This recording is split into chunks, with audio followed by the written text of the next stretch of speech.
کی جانب سے یورپ کا پہلا دورہ کیا گیا ہے اور ہنگری کی جانب سے نتنیاہو کو انوائٹ کیا گیا ہے، اور دوسری طرف تل ابیب سے دھماکوں کی تفصیلات جو سامنے آ رہی ہیں، رپورٹس سامنے آ رہی ہیں کہ تل ابیب کے اندر دھماکے ہوئے ہیں، اور شام کو جو جنگی مدد ہے وہ اس وقت فراہم کی جا رہی ہے، ترکی سے بھی، قطر سے بھی سپورٹ آ رہی ہے، لیبنان کے ساتھ جو کوارڈینیشن ہے وہ بھی جاری ہے، شام کی کشیدگی اسرائیل کے ساتھ بڑھ رہی ہے، لیبنان کی کشیدگی جو ہے وہ بڑھتی چلی جا رہی ہے، اور حزب اللہ وار کے جو چانسز ہیں وہ بڑھتے چلے جا رہے ہیں۔ حزب اللہ پر اندر سے بھی یہ پریشر ہے، کچھ طاقتیں جو امریکہ کی حمایتی ہیں اور ان کے زیر اثر ہیں وہ حزب اللہ کے اوپر پریشر ڈال رہی ہیں کہ حزب اللہ جو ہے وہ اسلحہ جو ہے وہ ڈال دے، اپنے ہتھیار ڈال دے، لیکن حزب اللہ کہہ رہی ہے کہ یہ ایسا ہوگا نہیں، ٹھیک ہے، کیونکہ یہ اندر جو طاقتیں موجود ہیں یہ امریکہ کی زیر اثر طاقتیں ہیں، اور حزب اللہ نے کہا ہے کہ لیبنان کو جو ہے وہ بچایا نہیں جا سکتا ریزسٹنس کے بغیر، اور فلسطین کا جو ساتھ ہے وہ ظاہری بات ہے ہم نے دینا ہے۔ بہرحال تو اس کے ساتھ ساتھ ٹرمپ نے جو ٹیرف لگائے ہیں اس کا سب سے پہلا نتیجہ یہ آیا ہے کہ $2 ٹریلین، اب یہ تو بلینز اینڈ ٹریلینز، یہ کتنا آسان ہو گیا ہے، $2 ٹریلین امریکی سٹاک سے وائپ آؤٹ ہو گئے، $2 ٹریلین کا نقصان امریکہ کو ہو گیا ہے ان کی سٹاک ایکسچینج کے اندر، پہلا نتیجہ تو یہ سامنے آیا ہے۔ ادھر یورپ جو ہے وہ اس وقت رسپونڈ کرنے کی تیاری کر رہا ہے، یورپ پینک کے اندر ہے، اور جوابی جو ہے نا، یعنی ساؤتھ کوریا بھی، آسٹریلیا بھی، اس کے ساتھ جاپان بھی سوچ رہا ہے کیا کرنا ہے، یورپ کے تمام ممالک ہنگامی رابطے کر رہے ہیں، اور فرانس نے، جرمنی نے، ان تمام ممالک نے اعلان کیا ہے کہ وہ تجارتی جنگ کے لیے تیار ہیں۔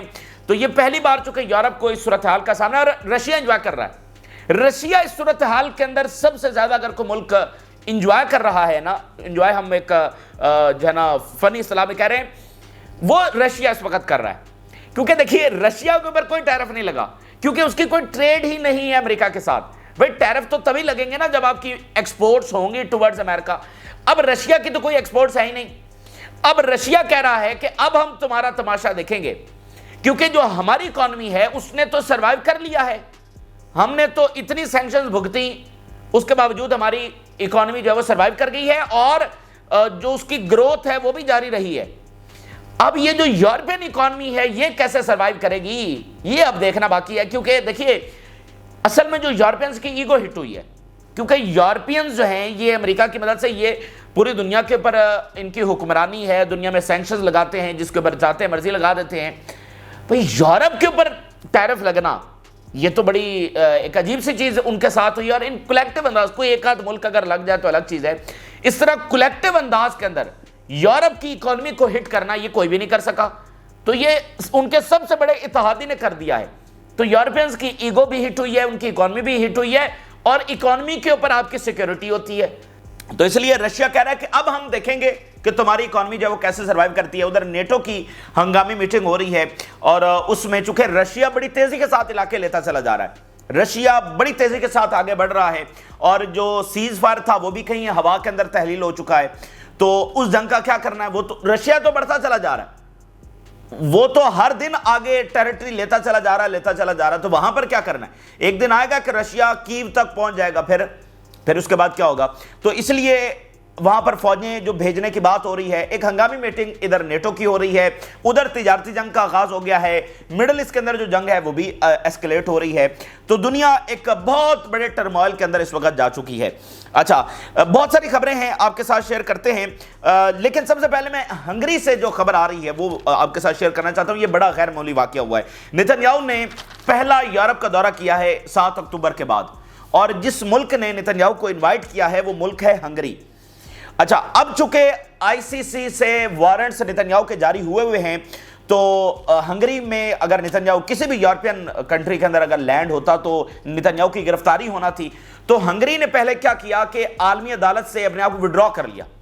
یہ بڑا واقعہ ہوا ہے آئی سی سی سے، یہ یورپ کی تاریخ کا پہلا واقعہ ہے، آئی سی سی سے ہنگری نے وڈرا کر لیا ہے تاکہ نتنیاہو کو جو ہے وہ ہوسٹ کر سکے، اور نتنیاہو پھر وہاں پر پہنچا، اور وہی جو گھسا پیٹا پروپیگنڈا ہے وہاں پر کیا گیا۔ مثال کے طور پر صرف ایک بیان نتنیاہو کا کہتا ہے جی we are protecting Europe from the Iranian axis, وہی گھسا پیٹا بیانیہ، ٹھیک ہے، کہ ہم یورپ کو ایران سے پروٹیکٹ، او بھائی ایران کدھر، یورپ کدھر، تو یہ پھر حماس کے خلاف وہی باتیں۔ اور جو ہنگری کا پرائم منسٹر ہے اس نے کہا جی مڈل ایسٹ میں جو راجہ ہے وہ اسرائیل ہے، معاملات اس کے مطابق چلنے چاہیے، ہم اسرائیل کے ساتھ کھڑے ہیں، فلاں فلاں، یہ ساری باتیں ہوئی۔ سو ان اے وے یہ ایک شو آف سٹرینتھ کیا گیا ہے, شو آف الائنس کیا گیا ہے کہ دنیا جو مرضی کہتی رہے کہ ہم جو ہے وہ اسرائیل کے ساتھ کھڑے ہیں, ہر صورت کے اندر کھڑے ہیں. تو ایک طرح تو یہ شو آف سٹرینتھ ہے, لیکن اگر اصل میں اگر آپ دیکھیں, ٹھیک ہے, تو یہ اسرائیل کیا جو سٹرینتھ نہیں ہے, اسرائیل کی ویکنس ہے, یہ اسرائیل کے ڈکلائن کا ثبوت ہے. آپ کہیں گے کہ یہ کیسے بھائی, ہر جگہ پر ڈکلائن کیسے آ گیا؟ تو پہلی بات تو یہ کہ خود یورپ نے اس کو بہت زیادہ کنڈیم کیا, اس عمل کو خود یورپ کے بڑے بڑے ممالک جو ہے وہاں سے کنڈیمنیشن آ رہی ہے. دوسری بات یہ ہے کہ یہ جو عالمی عدالت ہے جس نے نتنیاہو کی گرفتاری کے وارنٹ نکالے ہیں, کیا یہ فلسطین نے بنائی ہے؟ کیا یہ اسلامی ممالک نے یورپین سسٹمز بنائے ہیں؟ ٹھیک ہے, تو بات نظر یہ ہے کہ دیکھیے, اگر آپ یورپ کے اندر جاتے ہیں تو آپ کو بہرحال وہاں پر ایک موریلٹی نظر آتی ہے, ایک سیولائزیشن نظر آتی ہے. یعنی ہم یہ بات انٹرنیشنل جب ورلڈ سے وہ ڈیل کرتے ہیں تو وہاں پر ان کی جتنی موریلٹی ہے وہ اس جنگ میں دنیا کو واضح ہو گئی ہے. لیکن آپ ان کے سوسائٹیز میں جب جا کر دیکھتے ہیں, ان کی عدالتیں, ان کا رول آف لا, ان کی سیولائزیشن, ان کے ایتھکس, ان کی موریلٹی وہ ایگزسٹ کرتی ہے اور وہ بہت مثالی ہے. تو دیکھیے, سوسائٹیز بنتی ہیں ان موریلٹیز کے اوپر, ان ویلیوز کے اوپر, ان اصولوں کے اوپر. اس کے اوپر پھر آپ کی ریاستیں, اور وہ اتنی طاقتور ریاستیں کہ دنیا میں آپ کو حکمرانی حاصل ہو جاتی ہے. ٹھیک ہے, یہ جو دنیا کے اندر حکمرانی ہوتی ہے یہ اسی بنیاد کے اوپر ہوتی ہے جب آپ کے ہاں ایسی سوسائٹیز بن جاتی ہے. تو دیکھیے, یہ جو عدالتیں ہیں, یہ جو یورپین سسٹم ہے, اس کو وہ خود ڈسٹرائے کر رہے ہیں. ایک نتنیاہو کو ہوسٹ کرنے کے لیے, ایک اسرائیل کو سپورٹ کرنے کے لیے وہ اپنی ہی بنائی گئی عدالتوں کو بے وقت کر رہے ہیں, اپنے ہی بنائے گئے سسٹمز کو ڈسٹرائے کر رہے ہیں, اور ان کے جو اصلی چہرے ہیں وہ دنیا کے سامنے لا رہے ہیں, اور اپنے بھی وہاں کی جو گورنمنٹس ہیں وہ کیسے زائنزم کے زیر اثر ہیں, ٹھیک ہے, وہ ایکسپوز ہو رہی ہیں. یعنی لوگ تو اسرائیل کے ساتھ نہیں کھڑے ہیں, لوگ تو وہاں پر مظاہرے کر رہے ہیں, لیکن گورنمنٹس جو ہے وہ نتنیاہو کو انوائٹ کر رہی ہیں, تو وہ مزید ایکسپوز ہو رہی ہیں کہ یہ کیسے زائنزم کے زیر اثر یہ یہاں پر حکومتیں ہیں. اور پھر آپ دیکھیے کہ یہ دنیا بھر میں اسی بنیاد کے اوپر لیکچرز دیتے رہے.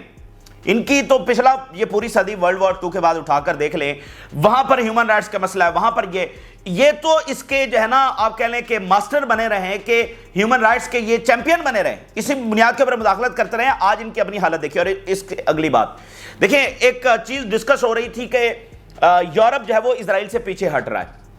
اس کا جو ٹرو مظاہرہ ہے نا وہ اس دورے کے اندر ہے, جس کو اسرائیل تو پورٹرے کر رہا ہے as a show of strength, حالانکہ یہ پریکٹیکل مظاہرہ ہے کہ یورپ اسرائیل سے پیچھے ہٹ رہا ہے. اب آپ کہیں گے کہ وہ کیسے؟ آپ ذرا نوٹ کریے کہ یورپ کتنا بڑا ہے, کتنے ممالک ہیں, صرف ایک ملک جو ہے وہ اس نے نتنیاہو کو انوائٹ کیا ہے. نتنیاہو کسی دوسرے ملک میں نہیں جا سکا, اور ایک ملک نے بھی بڑے اہتمام کے ساتھ اور اپنے آپ کو اتنا ایکسپوز کرتے ہوئے, اپنی ہی بنائی گئی عدالت کو بے وقت کرتے ہوئے, کیا وہاں پر فلسطینی جج بیٹھے ہوئے ہیں جنہوں نے فیصلے دیے ہیں؟ تو اتنے اہتمام کے بعد, اتنا کرٹیسزم مول لینے کے بعد, اس کے بعد جو ہے وہ نتنیاہو کو بلایا. کوئی دوسرا ملک جو ہے وہ اس کو نہیں بلا سکا ہے. تو کیا یورپ میں اب سے پہلے جو اسرائیلی پرائم منسٹر جاتا تھا 7 اکتوبر سے پہلے, ایون آفٹر دی 7 اکتوبر, جس طرح سے یورپینز لینڈ ہو رہے تھے اسرائیل کے اندر, کیا آج بھی وہی صورتحال ہے؟ کیا آج بھی اسرائیلی وزیراعظم جو ہے وہ کھلے ڈولے جو ہے وہ یورپ میں گھوم رہا ہے؟ ٹھیک ہے, ایک ملک نے بلایا ہے, شاید کوئی ایک آدھ اور بلا لے اسی طرح کا ملک, اور وہ بھی آئی سی سے اپنے آپ کو وڈرا کرنے کے بعد. تو اب دیکھیے 7 اکتوبر کو اسرائیل یہاں نہیں کھڑا تھا, یورپ تو ان کا سیکنڈ ہوم ہے. یہ خود نتنیاہو جو ہے یہ تو پولینڈ سے ہے, تو یورپ ان کا سیکنڈ ہوم ہے. اس یورپ کے اندر یہ اس طرح سے آج بلائے جا رہے ہیں. تو یہ یورپینز کو فلسطینی اتحادی نہیں ہے, اسلامی دنیا کے اتحادی نہیں ہے. اگر کوئی اور یورپی ملک, اگر برطانیہ, جرمنی, فرانس اگر نتنیاہو کو انوائٹ کر لے گا, تو کیا یہاں سعودی عربیہ اپنے لشکر روانہ کر دے گا فرانس پر حملہ کرنے کے لیے کہ تم نے نتنیاہو کو کیوں بلایا ہے؟ کیا ایسا ہے؟ اور یہ تو خود ممالک جو ہے وہ اسرائیل کے ساتھ نارملائزیشن کی طرف جا رہے تھے. تو پھر ان کو ڈر کس بات کا, مجھے بتائیے, کس چیز کا ان کے اوپر ڈر ہے؟ کیا جو ہے وہ ایران ان کے اوپر سینکشن لگا دے گا؟ اس بات کا ان کو ڈر ہے. تو وہ ڈکلائن ہے, وہ ویکنس ہے, وہ ان کی سٹرینتھ نہیں ہے. وہ شو تو یہی کریں گے, وہ پورٹرے تو یہی کریں گے, لیکن حقیقت میں ایسا نہیں ہے. یورپ کی جو کرٹیسزم ہوا ہے, جرمنی سے سٹیٹمنٹ آپ ذرا دیکھیے, جرمنی سب سے زیادہ اسلحہ انہوں نے دیا ہے.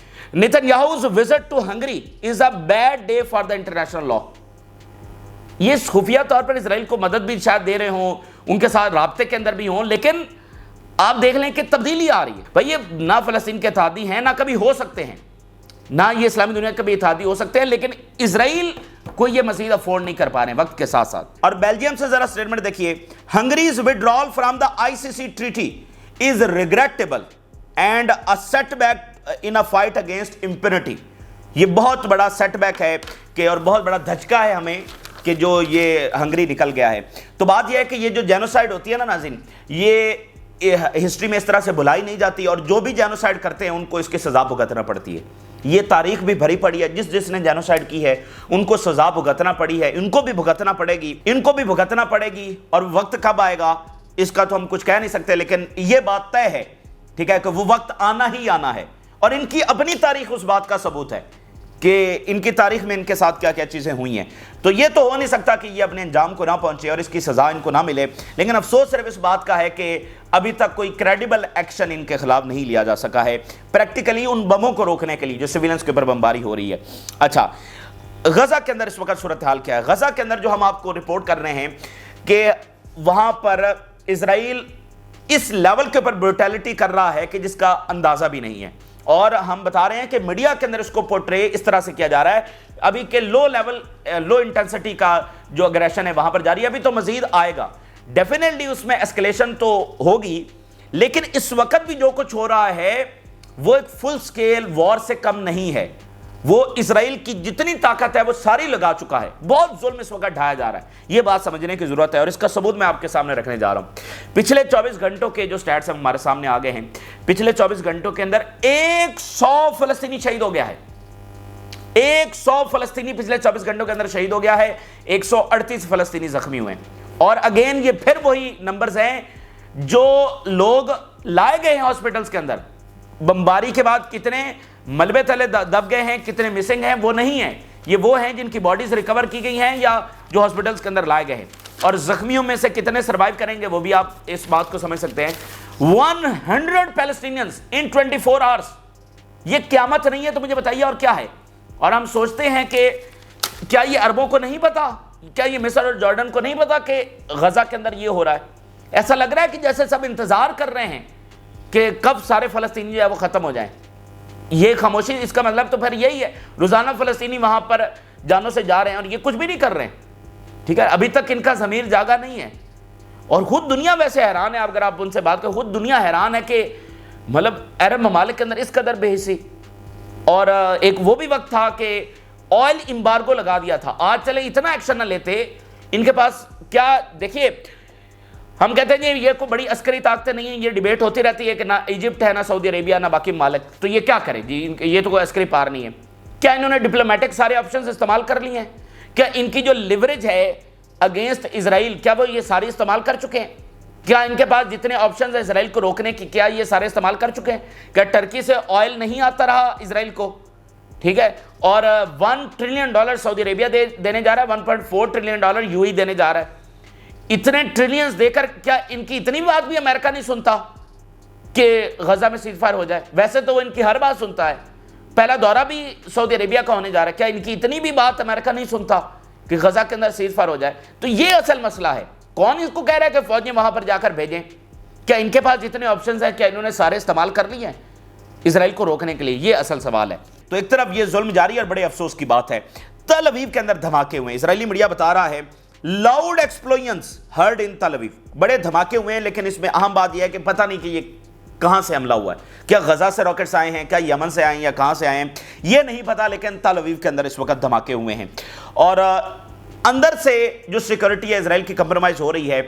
کچھ لوگوں نے اسرائیلی جو بیسز ہیں ان کے اوپر اٹیک کرنے کی کوشش کی ہے، جن کو گرفتار کیا گیا ہے. 2 young men from the Negev were arrested for planning to steal weapons from the bases for use in terrorist activities. یہ وہی عرب اسرائیلی ہیں جن کے پاس سٹیزن شپ ہے اور یہ اٹیکس کر رہے ہیں. تو اب دیکھیے اندر سے بھی ان کی سیکورٹی کمپرومائز کے بیسز سے وہ اسلحہ چرانے جا رہے تھے اور پھر وہ اٹیک کرنے جا رہے تھے. تو یہ بہر نیو یارک ٹائم کی ایک خبر ذرا دیکھیے. The renewed Israeli attack puts the lives of the remaining Israeli prisoners at risk. اس کا نتیجہ یہ نکلے گا کہ مزید اسرائیلی قیدی جو ہے وہ مارے جائیں گے، ٹھیک ہے، اور اس کا نتیجہ یہ نہیں نکلے گا کہ حماس جو ہے وہ ختم ہو جائے گی۔ سیریا کے حوالے سے اسرائیل کے جو تھریٹس ہیں وہ جاری ہیں۔ اسرائیلی ڈیفنس منسٹر کا بیان دیکھیے، our planes will continue to fly completely in the sky of Syria and bomb the targets that are threat to us. ہمارے جہاز اڑتے رہیں گے سیریا میں اور ہم بمباری کرتے رہیں گے۔ اچھا، جو صدرن سیریا ہے یہاں پر ایک بہت بڑا فیونرل ہوا ہے، اور اس بڑے فیونرل کا معاملہ کیا ہے؟ دارا city bids farewell to children who were martyred while they were confronting the Israeli invasion۔ ہوا یہ ہے کہ وہاں پر بچے شہید ہوئے ہیں اور اسرائیل نے انویڈ کیا ہے یہاں پر دارا کے علاقے میں، مزید ٹاؤنز کے اندر داخل ہوا ہے، وہاں پر بچے شہید ہوئے ہیں۔ آج بہت بڑا فیونرل وہاں پر ہوا ہے، کل یہ شہادتیں ہوئی ہیں۔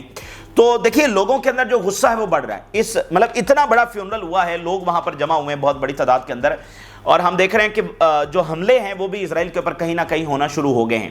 تو احمد الشرع کتنی دیر خاموش بیٹھے گا؟ ٹھیک ہے، لوگ غصے میں بڑھتے چلے جا رہے ہیں، ان کے پاس اسلحہ نہیں ہے، ان کے پاس وہ ویپن نہیں ہے کہ وہ اسرائیل کے ساتھ لڑ سکیں، لیکن وہ غصہ اس لیول کا ہے تو اسلحہ بھی کہیں نہ کہیں سے آ ہی جائے گا۔ قطر کی سٹیٹمنٹ آئی ہے، we condemn Israeli raids on 5 area in Syria. ٹھیک ہے، تو قطر اور ٹرکی سب سے بڑے سپانسر تھے جو رجیم چینج ہوا ہے، یہ ٹرکی کے لیے سب سے بڑا سیٹ بیک ہوگا اگر سیریا ڈیسٹیبلائز ہوتا ہے۔ یہاں پر ایک بات نوٹ کرنے کی ہے کہ جو ایونٹس ہے وہ بڑی تیزی کے ساتھ ہوں گے، اسرائیل اس کو جلد از جلد ریپ اپ کرنے کی کوشش کرے گا۔ کنٹرول سیریا میں جو حملہ کرنا ہے وہ کر گزرے گا، جو لیبنان میں کرنا ہے وہ کر گزرے گا، جو غزہ میں ویسٹ بینک میں کرنا ہے وہ کر گزرے گا، جو اس نے کرنا ہے وہ کر گزرے گا بڑی تیزی کے ساتھ، کیونکہ اسرائیل کو یہ پتا ہے کہ ٹرمپ کتنی دیر کھڑا رہتا ہے اس کی کوئی گارنٹی نہیں ہے۔ ٹرمپ ایک انپریڈکٹیبل پرسنالٹی ہے، وہ بہت اسرائیل کے ساتھ ہے، لیکن اس جنگ میں وہ کتنی دیر آگے جا سکتا ہے یہ اسرائیل کو بھی خدشہ ہے، تو وہ اس کو تیزی سے کنٹرول کرنے کی کوشش کرے گا، لیکن کیا وہ کر سکے گا؟ ٹھیک ہے، تو حماس اپنی جگہ پر موجود ہے، حزب اللہ اپنی جگہ پر موجود ہے، ہوتیز موجود ہیں، تو ایون آپ دیکھیے کہ فلسطینیوں کو ڈسپلیس کر کے بھی یہ مسئلہ ختم نہیں ہونا ہے، یہ مسئلہ اور بڑھے گا، ٹھیک ہے نا، یہ جنگ اور پھیلے گی۔ اسرائیل جو سمجھتا ہے کہ یہ سارا کچھ کر کے وہ اپنے آپ کو سیف اور سیکیور کر لے گا، ایسا ہونے والا نہیں ہے۔ ابھی ناروے کی سٹیٹمنٹ آئی ہے، only Palestinian state is the solution in the Middle East, تو یہ اصل بات ہے جو کہ کبھی ہوگا نہیں، فلسطینی ریاست نہیں بنے گی اس طرح سے مذاکرات کے ذریعے، اسرائیل کبھی یہ بننے نہیں دے گا، ٹھیک ہے، تو اس لیے یہ بڑی جنگ ہو کر رہے گی اور آپ کے سامنے وہ ہو رہی ہے فرام دا ڈے ون۔ ہماری تو یہی ایسٹیمیٹ ہے کہ یہاں پر 2 اسٹیٹ سولوشن کی صورت کے اندر جب فلسطین ریاست بنتی ہوئی پریکٹیکلی نظر نہیں آتی، ٹھیک ہے، آن ٹیبل پر ہی بنے گی نا 2 اسٹیٹ، تو بن جائے اچھا ہے، فلسطینی ریاست بن جائے، بے شک 2 اسٹیٹ کی صورت میں بن جائے، فی الحال اس کے اوپر ہم بہت ڈیبیٹ کر چکے ہیں کہ وہ کیوں ضروری ہے، اگر وہ بھی بن جائے تو تاکہ فی الحال کے لیے امن ہو جائے، لیکن وہ اسرائیل اس کے لیے یہاں پر ہے نہیں، وہ اسرائیل کی اپنی آئیڈیالوجی سے تصادم ہے، کیونکہ اسرائیل دیکھیں اس جگہ کے اوپر جو کلیم کرتا ہے وہ ریلیجیس بنیادوں کے اوپر کرتا ہے، تو ان کی اس ریلیجیس آئیڈیالوجی میں یہ لینڈ ساری ان کی لینڈ ہے، تو وہ فلسطینیوں کو کبھی نہیں دیں گے، اور خاص کر جب فلسطینی محکوم ہیں، کمزور ہیں، تو وہ کیسے دینا چاہیں گے، تو اس لیے یہ جنگ آگے سے آگے ہی بڑھنی ہے۔ اچھا، اب ناظرین بات یہ ہے کہ جو ٹرمپ نے ٹیرف لگائے ہیں اس کا جو سب سے بڑا ریئیکشن ہے وہ تو خود امریکہ میں آ رہا ہے، $2 ٹریلین کا نقصان ہو گیا، سٹاک ایکسچینج سے $2 ٹریلین جب وہ ان کا صفایا ہو گیا ہے، اور امریکہ کے اندر مہنگائی کا طوفان آنے والا ہے، کیونکہ دیکھیے جو ٹیرف ہیں وہ امریکنز ہی نے پے کرنے ہیں نا بھائی، اگر یہ فون یہاں سے جا رہا ہے، یہ پہلے امریکہ میں $100 کا سیل ہو رہا ہے، ٹیرف لگنے کے بعد یہ $120 کا مثال کے طور پہ سیل ہو رہا ہے، تو یہ $120 امریکن ہی پے کر رہے ہیں، وہ اوپر والے جا امریکن گورنمنٹ کے کھاتے میں رہے ہیں، لیکن پے تو امریکنز کر رہے ہیں، تو وہ جو پیسہ گورنمنٹ اس کے اندر آئے گا وہ امریکنز ہی کی جیبوں سے نکل رہا ہے، اس لیے یہ جو ٹیرف والا ہے نا، یہ امریکہ میں اس پر بہت تنقید ہو رہی ہے، تو ایک تو مہنگائی کا طوفان آنے والا ہے، دوسرا ٹرمپ نے اتنا بڑا گیمبل کھیل دیا ہے، ٹرمپ کا موقف ہے کہ تھوڑی بہت اونچ نیچ ہو جائے گی، تھوڑا سا شاید مشکل وقت امریکنز کو دیکھنا پڑے، لیکن اصل میں سب ٹھیک ہو جائے گا۔ کیا یہ واقعتاً ٹھیک ہو جائے گا؟ ٹھیک ہے، تو یہ وقت بتائے گا، یعنی یہ بہت پورا امریکن امپائر اس وقت آن سٹیک ہے۔ اچھا، ٹرمپ کی ابھی سٹیٹمنٹ آئی ہے یورپینز کو موک کرتے ہوئے، مذاق کافی ٹرمپ آپ کو پتا ہے نا تضحیک کرنا، سم فرینڈز آر ورس دین فو، کچھ دوست جو ہیں وہ دشمنوں سے بھی بدتر ہوتے ہیں، یورپینز کو پیغام